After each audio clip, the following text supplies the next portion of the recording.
In a lush village surrounded by emerald forests and flowing rivers, Okochi had a beautiful family, his loving wife, Kamma, and his 2 children, Ndudi and Olonma. Together, they lived peacefully in their large, well-kept home, where laughter and warmth were never in short supply.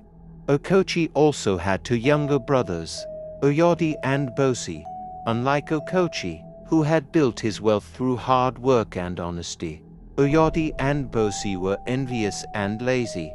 They constantly compared themselves to their elder brother, feeling overshadowed by his success and the admiration he received from others. They resented how their lives paled in comparison to Okochi's and coveted everything he had, especially his beautiful wife, Kamma. Kamma was the pride of the village, not just for her beauty but also for her grace and kindness. She was devoted to her family, often seen tending to her garden or helping neighbors in need. Her presence was radiant, and she treated everyone with respect and love, making her deeply cherished by those who knew her.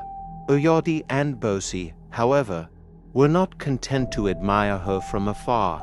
They were consumed by a dark desire to possess her, even if it meant betraying their own brother.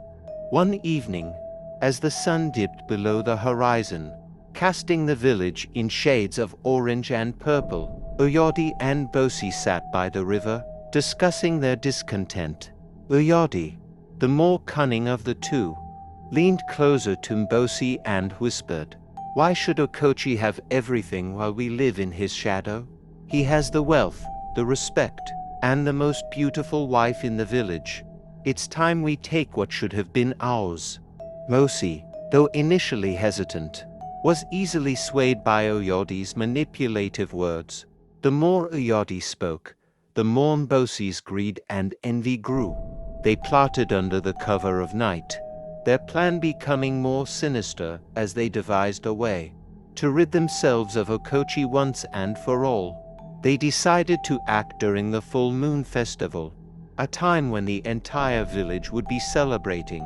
Okochi, as the elder brother, would be busy overseeing the festivities, ensuring everything ran smoothly. Kamma. This provided the perfect opportunity, without raising suspicion, for Oyodi and Bosi to execute their plan. As the night of the festival arrived, the village was alive with music, dancing, and the smell of delicious foods. Lanterns hung from trees, casting a warm glow over the gathering. Okochi, dressed in his finest robes, greeted guests with a smile, unaware of the danger that loomed. Oyodi and Bosi watched him from the shadows, their faces twisted with malice. When the moment was right, they approached Okochi, pretending to share a drink in his honor.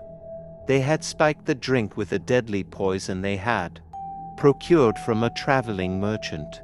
As Okochi raised his cup to his lips, his brothers clinked their cups against his, masking their treachery behind forced smiles. Okochi drank deeply, not suspecting his own kin would betray him so cruelly.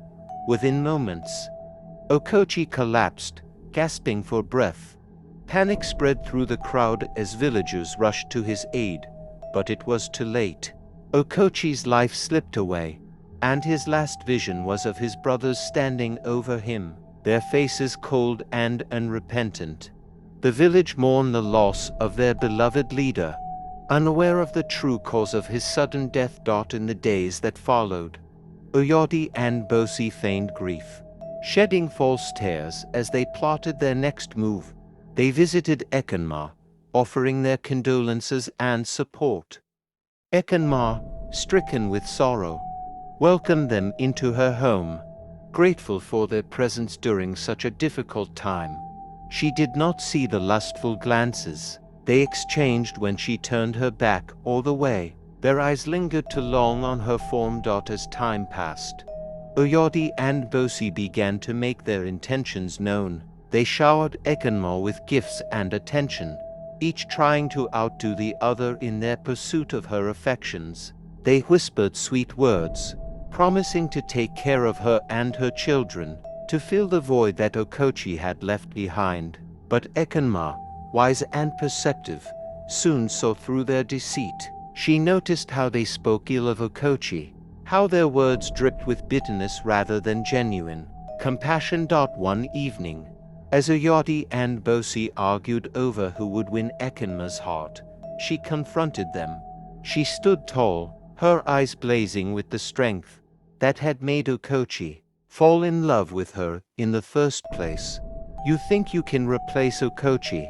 You think you can step into his place so easily? She demanded, her voice firm. I see now what you've done. You killed your own brother for your own selfish desires. You betrayed your family, and for that, you will never find peace. Oyodi and Bosi, shocked by her boldness, tried to deny it, but Ekenma's piercing gaze silenced their lies. She banished them from her home, vowing never to let their darkness taint her children. The village soon learned of Oyodi and Bosi's treachery, and they were cast out, shunned by the community that had once respected them simply for being.